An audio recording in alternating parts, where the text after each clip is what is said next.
इससे पहले क्या बात करी हमने? नियंत्रण और समन्वय में तंत्रिका तंत्र जिसे कहते हैं और तंत्रिका तंत्र के प्रकार, केंद्रीय तंत्रिका तंत्र, परिधि तंत्रिका तंत्र और स्वायत्त तंत्रिका तंत्र। अब केंद्रीय तंत्रिका तंत्र का जो मुख्य भाग होता है कौन? मस्तिष्क। जो हमने बात करी थी कि शरीर की लगभग 80 to 90% क्रियाओं का नियंत्रण केंद्र कौन होता है? मस्तिष्क। ठीक है। अब मस्तिष्क कहाँ होता है? कहाँ होता है? यहाँ के यहाँ पूरे सिर में होता है। पहले हमको मालूम है कि यहाँ पर कुछ पाया जाता है जो सोचने, विचारने, समझने का कार्य कर रहा है। समझ लो पहले। अब हम देखेंगे मस्तिष्क की संरचना क्या होती है और ये कैसे वर्क करता है। तो सबसे पहले तो हमें याद होना चाहिए कि मस्तिष्क कहाँ पाया जाता है? खोपड़ी के अंदर। खोपड़ी के अंदर एक बॉक्सनुमा रचना होती है। इन बॉक्सनुमा रचना को क्या कहा जाता है? क्रेनियम। यानी हमारा मस्तिष्क खोपड़ी के मस्तिष्क बॉक्स में सुरक्षित रहता है, जिसे हम क्या कहते हैं? क्रेनियम कहते हैं। ठीक। फिर मस्तिष्क काय का बना होता है? मुलायम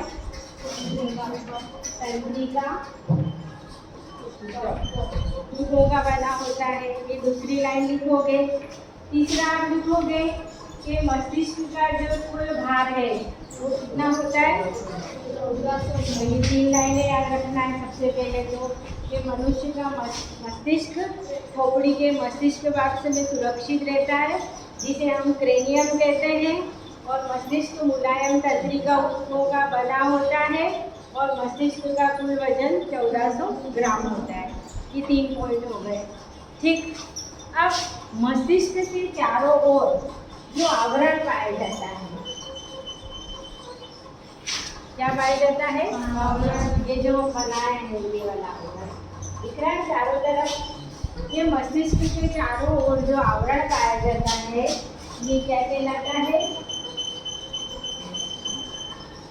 मस्तिष्क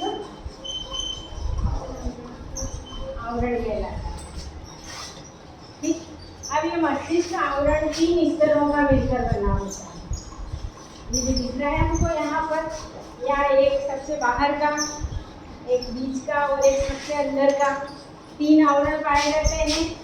इन तीनों आवरणों को कहा जाता है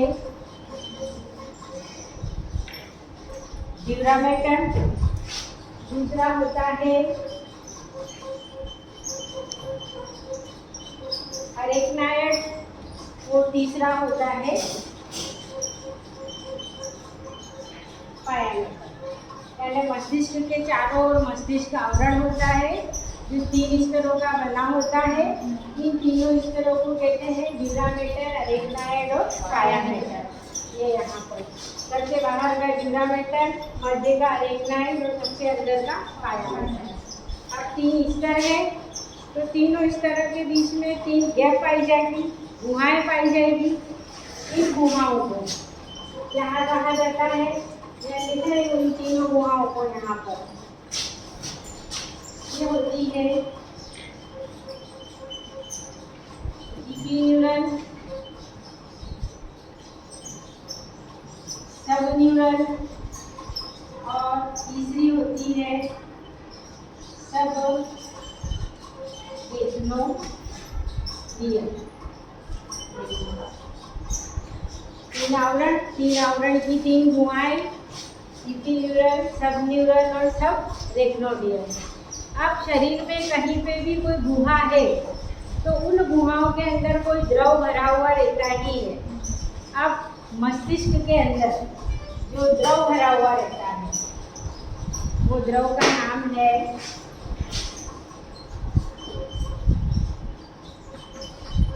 सेरिब्रो स्पाइनल द्रव। यानी हमारे मस्तिष्क में जो द्रव भरा हुआ है। क्या नाम है उसका? सेरिब्रोस्पाइनल द्रव। अब इसका विशेष नाम क्या है देखो। सेरिब्रम कहते हैं हमारे मस्तिष्क को, स्पाइनल कार्ड कहते हैं हमारे मेरुरज्जु को। तो आप लोग देखिए हमारा जो मस्तिष्क है यहाँ पर पीछे की तरफ, मस्तिष्क का जो पिछला भाग ये बनाया है, ये पिछला भाग ही पीछे की तरफ नलिका का डोरीनुमा गोलाकार रचना का निर्माण करता है। और जो क्या कहलाता है हमारा मेरुरज्जु, यानी मस्तिष्क ही पतला होकर मेरुरज्जु का निर्माण कर रहा है। मतलब दोनों लगभग एक ही हैं, एक जैसी ही संरचना होगी आंतरिक, इसलिए उस द्रव का नाम क्या है? सेरिब्रोस्पाइनल द्रव। और ये द्रव मस्तिष्क को बाहरी धक्कों से, सूखने से और रगड़ से क्या करता है? बचाता है। ठीक है, मिटा दूं? ये तो थी मस्तिष्क के बारे में बाहरी बातें, बाहरी संरचना में आपको लिखना है। अब आता है आंतरिक संरचना कि जब मस्तिष्क को हम सेक्शन काटेंगे तो हमको क्या नज़र आएगा। तो देखो सबसे पहले तो हमारा जो मस्तिष्क है वो 3 भागों में बटा होता है। एक होता है अग्र मस्तिष्क, दूसरा होता है मध्य मस्तिष्क और तीसरा होता है पश्च मस्तिष्क। ठीक, अब अग्र मस्तिष्क कहाँ होगा? ये यहाँ आगे आगे होगा। मध्य मस्तिष्क यहाँ होगा और पश्चिम मस्तिष्क यहाँ पीछे होगा। ठीक, अब इनके अंदर भी देखो कौन कौन से भाग पाए जाते हैं, वो देखिए आप लोग। ये लिखा मैंने अग्र मस्तिष्क। अब अग्र मस्तिष्क के 4 भाग होते हैं। मालूम है किसी को नाम? होता है प्रमस्तिष्क। ठीक, इसको इंग्लिश में देते हैं हम, क्या कहते हैं? सेरिब्रम। ठीक, दूसरा भाग होता है हाइपोथैलेमस। ये हो गया दूसरा भाग हाइपोथैलेमस। तीसरा भाग होता है डायनसेफेलम और चौथा भाग होता है घ्राण केंद्र। ये कौन है? हमारा अग्र मस्तिष्क। यानी अग्र मस्तिष्क 4 भागों में विन्नित होता है।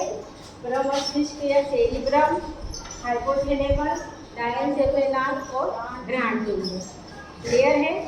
अब देखिए अगला भाग कौन होगा? मध्य मस्तिष्क। अब मध्य मस्तिष्क 2 भागों का बना हुआ होता है। एक होते हैं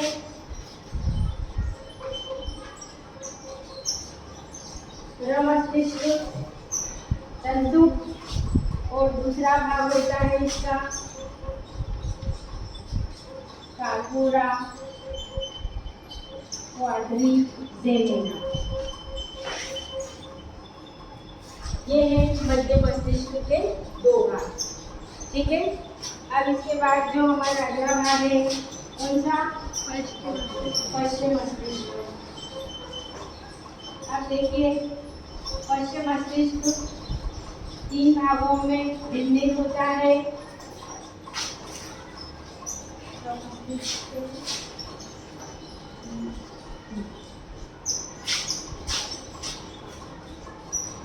ये होता है अनुमस्तिष्क, या इसको इंग्लिश में कहते हैं सेरिबेलम। अगला भाग होता है इसका पोन्स और सबसे अंतिम भाग होता है मेडुला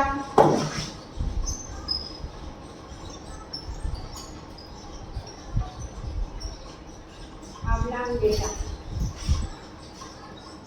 ठीक है, ये है एक सामान्य सी बात जो आपको याद होना चाहिए। अंदर की डिटेल 11th में रहेगी आपके, पर आउटर तो है आपके ये मस्तिष्क के कितने भाग होते हैं? अग्र मस्तिष्क, मध्य मस्तिष्क और पश्च मस्तिष्क। अग्र मस्तिष्क इन 4 भागों का बना होता है। मध्य मस्तिष्क ब्रह्ममस्तिष्क तंतु और कार्पोरा क्वाड्रिसेमिना में विलीन होता है। और पश्च मस्तिष्क अनुमस्तिष्क पोन्स विर्लाई और मेड्यूला ऑब्लांगेटा का बना हुआ होता है। इतना क्लियर है? अब देखो यहाँ पर देखिए, हमारे मस्तिष्क का लगभग ज़्यादातर भाग कौन होता है? अग्र मस्तिष्क। मतलब यहाँ आधे से ज़्यादा तक क्या होता है? अग्र मस्तिष्क। मध्य मस्तिष्क अल्प विकसित, वो छोटा होता है। और पश्चिम मस्तिष्क सिर्फ या पीछे की ओर होता है। यानी ज़्यादातर क्रियाओं के नियंत्रण केंद्र, लगभग 90% क्रियाओं के केंद्र कहाँ होते हैं? अग्र मस्तिष्क में। और अब अग्र मस्तिष्क में भी आप ये देखिए कौन सा? प्रमस्तिष्क या सेरिब्रम, यानी पूरे मस्तिष्क का लगभग कौन सा? 3/4 भाग अग्र मस्तिष्क का कौन बनाता है? प्रमस्तिष्क। सोचने, विचारने, याद रखने, जितने भी ज़्यादातर क्रियाओं के नियंत्रण केंद्र कहाँ पाए जाते हैं? प्रमस्तिष्क में। इसके बाद जो अगला भाग है हाइपोथैलेमस, ये क्या करता है? अभी हमको भूख लगती है, प्यास लगती है, गुस्सा भी आता है, चिड़चिड़ाहट भी होती है, खुश भी होते हैं, यानी भूख, प्यास और भावनाओं का नियंत्रण केंद्र कौन होता है? हाइपोथैलेमस। ठीक है। आप सोचो जब घर पे पहुँचते और खाना नहीं मिलता है तो क्या करते हैं? अपन डिब्बा ही बजा देते हैं, चिल्ला देते हैं। तो ये हाइपोथैलेमस। और जिस व्यक्ति का हाइपोथैलेमस जितना ज़्यादा सेंसिटिव होगा उस व्यक्ति को उतना ज़्यादा गुस्सा आएगा और उतना ज़्यादा चिड़चिड़ा रहता है। समस्त भावनाओं का, भूख प्यास का नियंत्रण केंद्र कौन होता है? हाइपोथैलेमस। फिर मस्तिष्क का अगला भाग होता है डायनसेफेलम।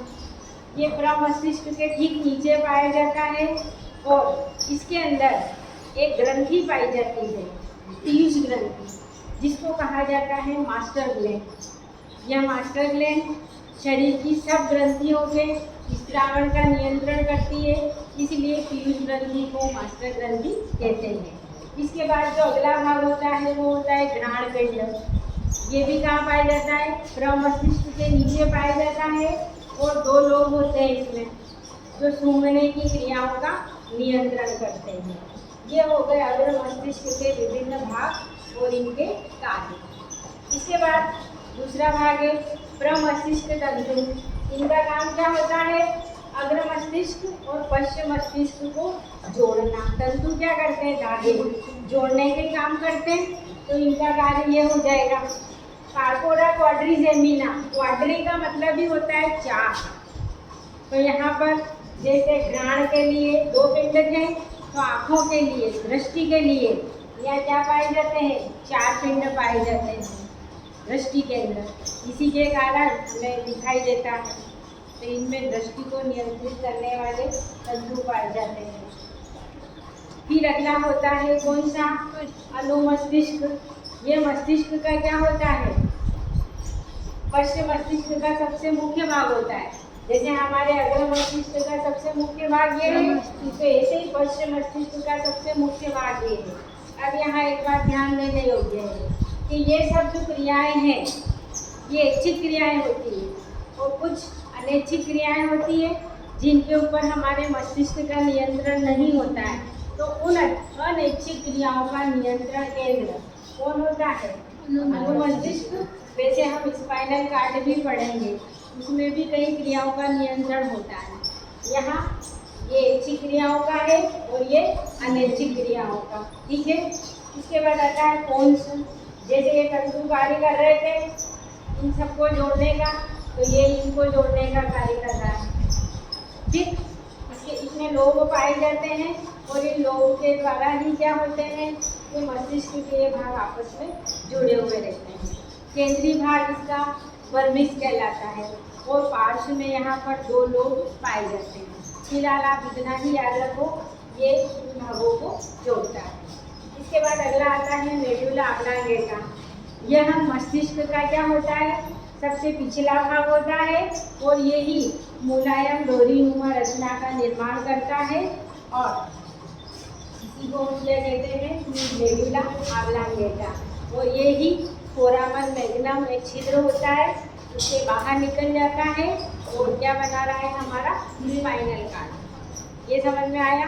पहले तो इसको शॉर्ट में समझो, फिर इस पे आते हैं अपन। ये समझ लोगे तो ये आएगा समझ में। सबसे पहले कहाँ चले हम, ये मनुष्य का मस्तिष्क खोपड़ी के मस्तिष्क वाक्स में सुरक्षित रहता है। मस्तिष्क मुलायम तंत्रिका ऊतकों का बना होता है। मस्तिष्क का कुल भार 1400 ग्राम होता है। क्लियर है? मस्तिष्क के चारों ओर मस्तिष्क आवरण पाया जाता है जो 3 स्तरों का बना होता है, ड्यूरामेटर, अरेक्नाइड और पायामेटर। इन तीनों स्तरों में 3 गुहाएं पाई जाती है, इपिन्यूरल, सब न्यूरल और सब रेक्नोडियल। और इन गुहाओं के मध्य में एक द्रव भरा रहता है जिसे क्या कहा जाता है, सेरिब्रोस्पाइनल द्रव। और यह द्रव मस्तिष्क को बाहरी धक्कों से, सूखने से और रगड़ से बचाता है। क्लियर है? इसके बाद 10 मिनट रुकना पड़ेगा। मस्तिष्क के 3 भाग होते हैं, अग्र मस्तिष्क, मध्य मस्तिष्क और पश्चिम मस्तिष्क। ये 4 भाग लिखे हुए हैं। ये मध्य मस्तिष्क के हैं और ये पश्चिम मस्तिष्क के। आपको सिर्फ नाम याद रखना है और इनके एक कार्य। ठीक, अब हम यहाँ पर आते हैं वापस। अब ये चित्र है क्योंकि इनका और उनका कोई कोऑर्डिनेशन नहीं है, इसलिए आज हमने चित्र को एक तरफ रखा। अब देखिए क्या हो रहा है। जो हमारा ब्रेन है, खोपड़ी है, खोपड़ी के अंदर दिमाग है, मस्तिष्क है।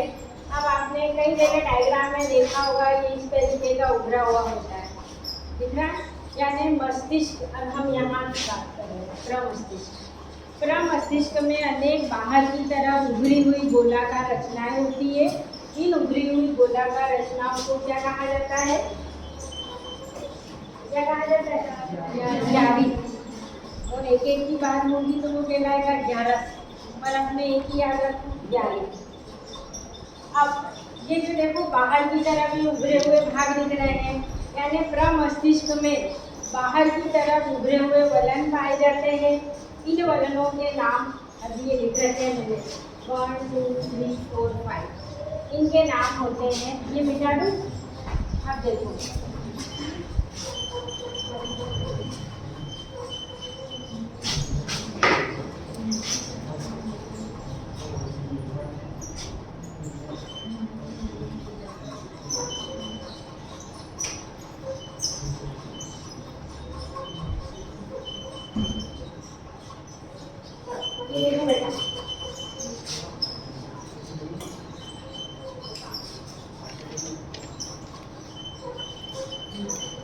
हमारा जो सबसे पहला है प्रमस्तिष्क। एक मध्यवर्ती दरार दिख रही है आपको, मीडियन फिशर। इस मध्यवर्ती दरार के द्वारा प्रमस्तिष्क 2 भागों में बटा हुआ रहता है और इन 2 भागों को कहा जाता है प्रमस्तिष्क गोलार्ध। क्या कहते हैं? प्रमस्तिष्क गोलार्ध, या इसको कहा जाता है सेरिब्रल हेमिस्फीयर इंग्लिश में। ठीक, अब आप देखो यहाँ दोनों तरफ आपको 1 2 3 4 5। प्रत्येक सेरिब्रल हेमिस्फीयर प्रमस्तिष्क गोलार्ध उभार और वलनों के द्वारा 5 भागों में बटा रहता है। अब इन 5 भागों के नाम लिख रही हूँ मैं यहाँ, जो मेरा गिनती लिखी हुई है वो ही 5 भाग यहाँ लिखे जा रहे हैं। फ्रंटल, पेराइटल,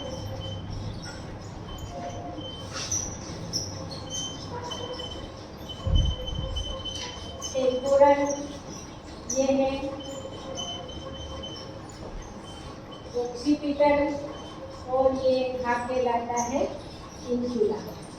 यानी प्रमस्तिष्क एक मध्यवर्ती दरार द्वारा 2 प्रमस्तिष्क गोलार्ध में बटा रहता है और प्रत्येक प्रमस्तिष्क गोलार्ध में अनेक फोल्ड पाए जाते हैं जिनके 5 भाग होते हैं, फ्रंटल, पेराइटल, टेम्पोरल, ऑक्सीपिटल और इंसुला।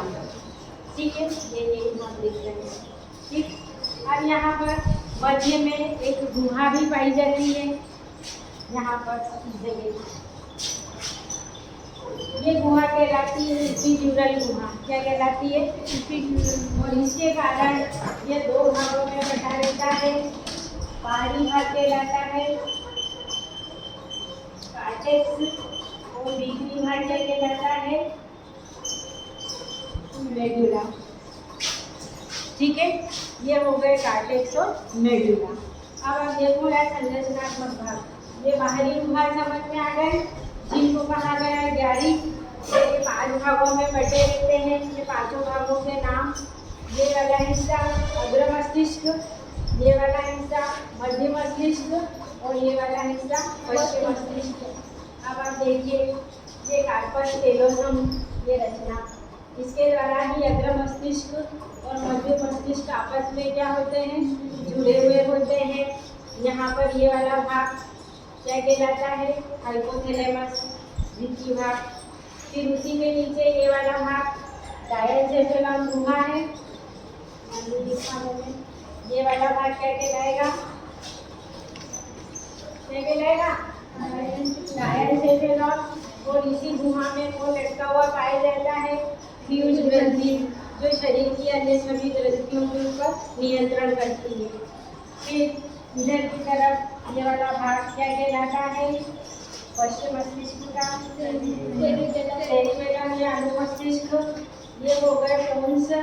और ये नीचे की तरफ क्या हो गया? मेडुला। इस तरीके से ये है मस्तिष्क की संरचना और वर्णन। अभी मैंने बोला ही है, कोई दिक्कत इसमें? कुछ हो तो बोलिए। समझ में आया?